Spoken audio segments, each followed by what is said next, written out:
Facebook এমন একটা পর্যায়ে চলে গেছে, একটা মানুষ বাথরুমে টয়লেট করুক আর পার্সোনাল কাজ করুক, সেটা ফেসবুকে আপলোড না করলে তার পেটের ভাত হজমই হয় না। আসলে মানুষ এত আহম্মক হয় কিভাবে?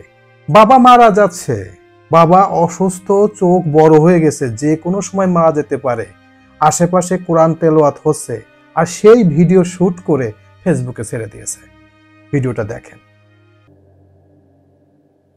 দেখেন আহম্মক করে কি। দেখেন, চিন্তা করছেন কখনো এরা কি মানুষ না কি বলবো? ছি, মানুষ এত নিকৃষ্ট হয় কিভাবে? ছি ছি ছি ছি ছি। ভিডিওটা দেখছেন, কি মনে হচ্ছে আপনাদের? ভিডিওটা দেখে আমার ঘৃণা লাগছে যে মানুষ এরকম হয় কিভাবে। মানুষটা মারা যাচ্ছে, সূরা ইয়াসিন পড়তেছে, আর আশেপাশে অনেক লোক রয়েছে, আর আহম্মক ভিডিও করে এটা সোশ্যাল মিডিয়ায় ছেড়ে দিয়েছে। এতে ওর বাবার গুনাহ হচ্ছে না সওয়াব হচ্ছে, আর মানুষের কাছে দোয়া চাচ্ছে।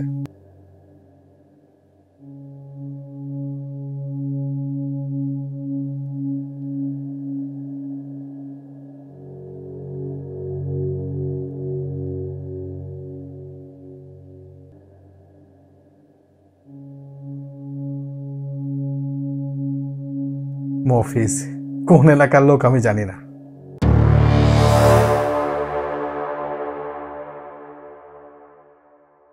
আসসালামু আলাইকুম। এই যে ফেসবুক, সোশ্যাল মিডিয়া, এখন ম্যাক্সিমাম মানুষ এই দুইটা সেক্টরকে একেবারে অন্তরের সাথে গেঁথে নিয়েছে।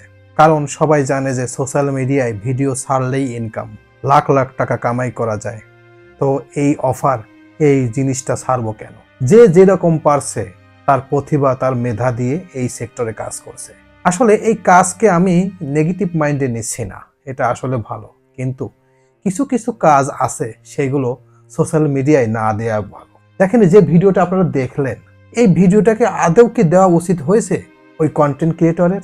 সে তো উদ্দেশ্য তার এই ভিডিওটা ভাইরাল হবে, মানুষ বেশি বেশি দেখবে, বেশি বেশি লাইক কমেন্ট করবে, আর আমার পেজ গ্রোথ হবে অথবা ইনকাম বেশি হবে। তার উদ্দেশ্য কিন্তু এইটা।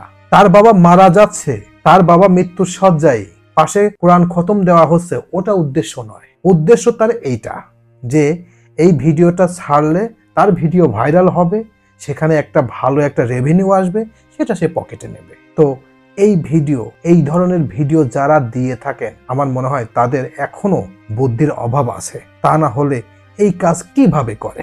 আমি প্রত্যেকটা মানুষকে রিকোয়েস্ট করব, যারা কন্টেন্ট ক্রিয়েটর, যারা ভিডিও মেক করেন এবং অনলাইন বলেন, ইউটিউব বলেন, ইনস্টাগ্রাম বলেন, ফেসবুক বলেন, যেখানেই ছাড়েন না কেন, পার্সোনাল কিছু জিনিস আছে যেগুলো ছাড়লে কিছু বিবেকবান মানুষ, যারা বোধ শক্তি আছে, তারা ঘৃণা করে।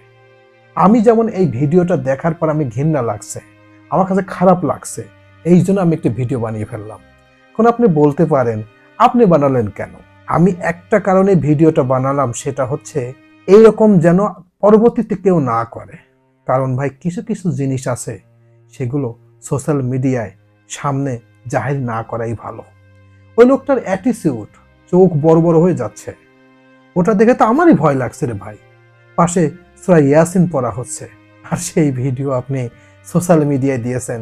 আপনার বাবার দোয়ার জন্য তো দেন নাই, আপনি দিয়েছেন আপনার পেজ অথবা ইউটিউব চ্যানেলটা গ্রোথ হোক, আপনি এখান থেকে ভালো রেভিনিউ ইনকাম করবেন, সেই উদ্দেশ্যে আপনি দিয়েছেন। আপনি ওই উদ্দেশ্যে দেন নাই যে আমার বাবার জন্য দোয়া করেন, আমার বাবা যেন জান্নাতবাসী হোক, কিংবা আমার বাবা যেন সুস্থ হয়ে উঠুক, এই উদ্দেশ্যে আপনি দেন নাই। তো আপনি দিয়েছেন এই উদ্দেশ্যে। এখন আপনি বলতে পারেন, আপনি কি জ্যোতিষী, আমি কোন উদ্দেশ্য দিয়েছি? ভাই, কিছু কিছু অ্যাটিটিউড, কিছু কিছু জিনিস আছে, এটা ওই ভিডিওর ক্যাপশন, ভিডিও দেখেই বোঝা যায়। তাই আপনি যতই বলেন না কেন যে না আমি এই উদ্দেশ্যে দিই নাই, আমার কথা ভাই, আপনি কেন এই কাজগুলি করবেন? কেন সোশ্যাল মিডিয়ায় দেবেন? এসব জিনিস দিতে নাই রে ভাই। কিছু কিছু জিনিস আছে সোশ্যাল মিডিয়ায় দিলে সেটার জন্য ট্রল খেতে হয়, ট্রল হতে হয়। তো আপনি এইগুলো কেন দিবেন? আপনার দিতে হবে এমন জিনিস যেটা দেখে মানুষ আপনার ইমপ্রেশন দেবে, আপনাকে সাহস দিবে, আপনাকে সামনে যাওয়ার জন্য অনুপ্রেরণা দিবে, সেই কাজ করেন। আর আপনার বাবা কিংবা আপনার দাদা কিংবা আপনার নানা মারা যাচ্ছে, চোখ বড় বড় হয়ে যাচ্ছে, যে কোনো সময় জানটা বেড়ে যেতে পারে, আর আপনি সেই ভিডিও ছেড়ে দিয়েছেন। এটা আপনি নিজের কাছে প্রশ্ন করেন তো দেখি, আপনি ভালো করেছেন না খারাপ করেছেন। তো যারা এই কাজগুলো করেন সবাইকে রিকোয়েস্ট করব কখনো এই ধরনের কাজ করবেন না। তো সবাইকে ধন্যবাদ জানিয়ে এখানেই শেষ করছি। আল্লাহ হাফেজ।